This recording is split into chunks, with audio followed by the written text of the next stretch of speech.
All right, we are live. Okay, so good Saturday to everyone here. What you're going to see here today, hopefully in the span of 13 or so minutes, is me showing you some really cool things that you can do with a language model that is local to your machine. So this box that I'm on right now is a MacBook Pro M3 Pro Max.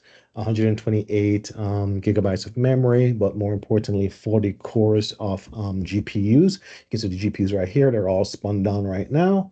And what we're going to do here today is a riff on a previous sample that's actually out there right now. This sample is demonstrating Microsoft Graph connectors, and it is using in the aid of creating a co-pilot experience such that you can bring that content in from the changelog and then reason over it and then ask questions through Copilot, and it will get it. So this is being done through Python, through Jupyter Notebook.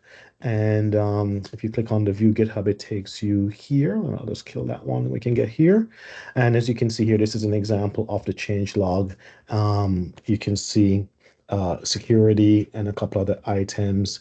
And you can see that's a search experience because Graph Connectors is part of search. And you can see here, this is a Copilot experience. You know, what are the changes in security and changelog? And you can see come back here with that as well. What we're going to be doing today, and I'll just refresh it so you can actually see. This is the current state of the changelog right now. You can see some entries in identity and access and September 13th. You can see some items here around schedule, working times, education, device and app, teamwork, reports, and files. You can see files all the way at the bottom. So what we're going to do here is go after the same changelog, which is at this URI right here. You'll notice that in the changelog, you can see it comes across with items, or well, item, and then within item you have categories, a GUID, a title, a description, and then down here the publish date. And it repeats, rinse and repeats, and it just changes basically the security versus education and so on and so forth. You've seen that before.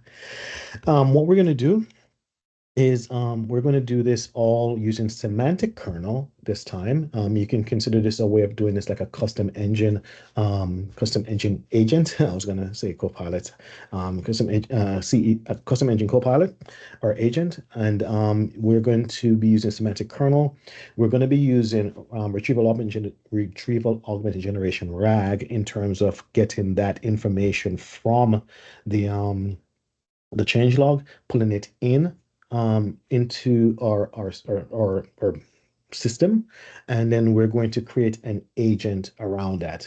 So the reason why you see me languaging it that way is because if you don't think about semantic kernel, it's usually around these three things, personas, plugins, and planners, the P's, and you'll see that represented here as well. So let's dive into the code. Let's break this out a little bit here. And what we have here, what we should do first is we should show you basically here, we're running Llama and we have list, sorry, it's Llama list, right? We have basically 3 language models on this local machine. We have the Llama3.1 70 billion parameters. We have 5314b, and we have reflections on here. And when you have Llama installed and running, as you can see right here, you basically get a port that is running, and that's what we have over here on localhost 11434. So rather than going out to Azure OpenAI or OpenAI itself and using their models, we have this local model here. So I'm trying to show you that you can run a local model on your machine and still do some of these cool stuff that you can do otherwise.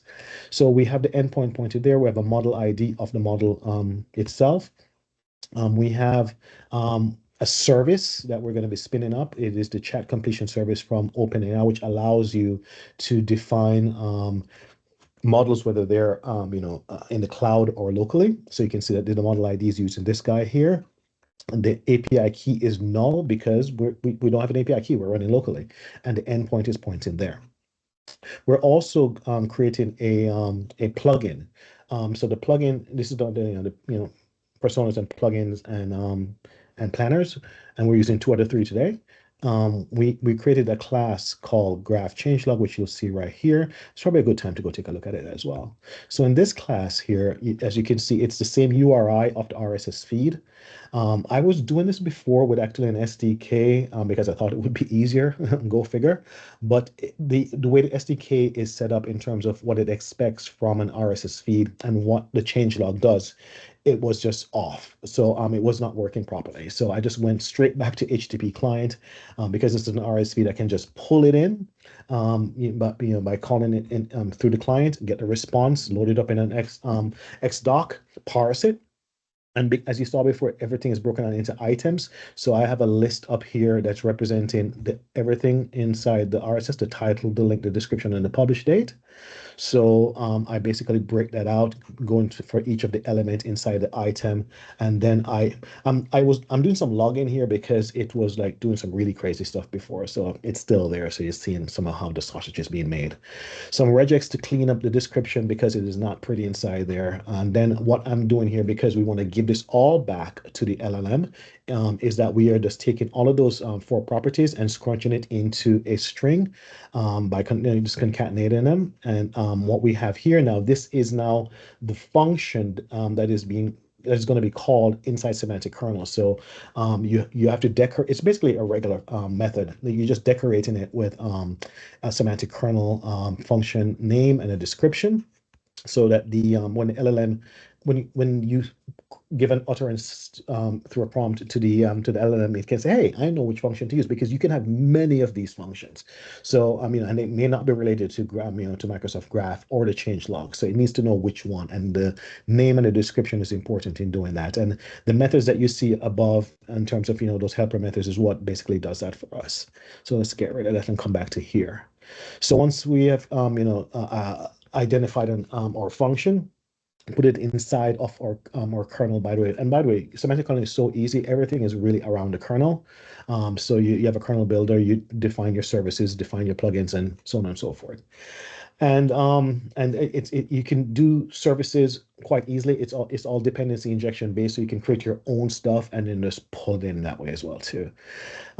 So we wire up the kernel, and then the persona piece of it, and you can consider this your system prompt. So I'm telling the prompt, hey, you are a graph changelog bot, and you are going to go get the changelog, and you're going to return these items back. But what we're also doing, and if you consider how these chatbot works, because there's no real memory, and it's somewhat being fake. No, fake is the wrong word, but it's just the way it's wired up. So you have the utterance by the end user. It goes into a prompt that's being created, and you may get result back.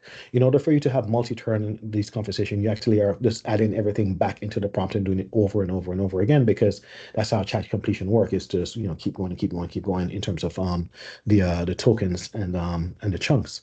So what we have here, what we're doing is we're going to go get the information from the RSS feed, and we're going to pull that in as part of the prompt. Then as we have conversations, we're building that history, and then we're putting in the input as well, and so on and so forth.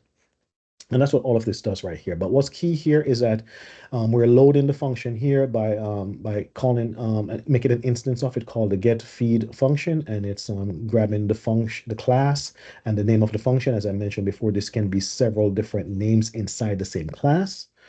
And then here, this while loop is basically the conversation that you're having. And we have an out by, if you say quit, it basically just exits. But basically it's going to be console read line and write line in terms of taking information in and putting information out. And what we're doing here is where's it at? Yeah, we should talk about this bit right here.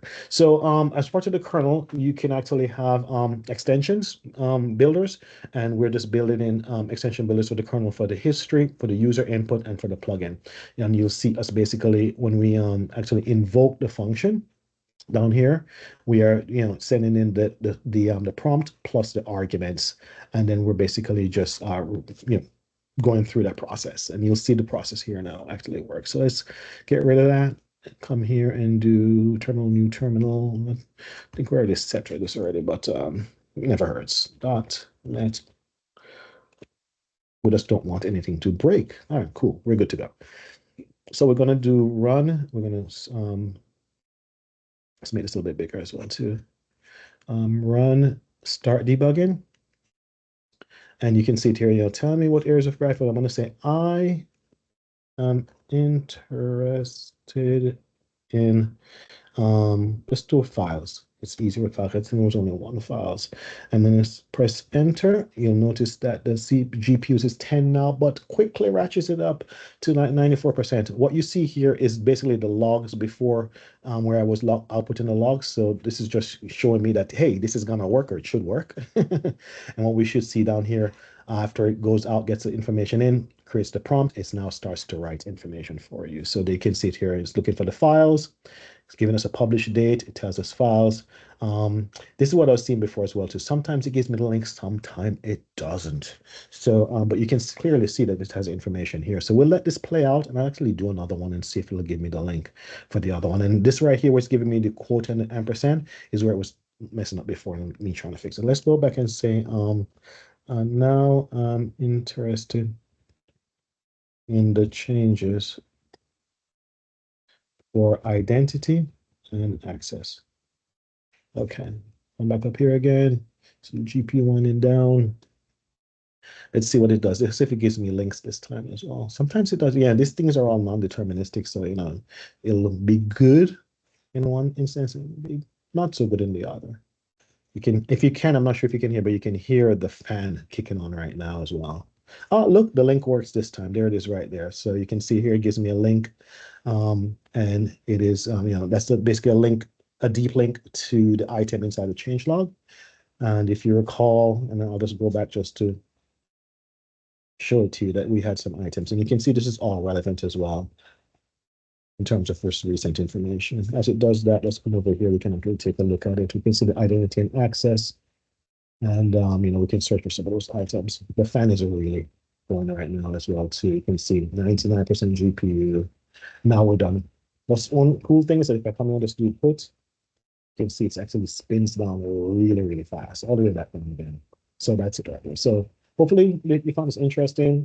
I did do it like only 13 minutes. So, hopefully you found this, useful. Thanks for that.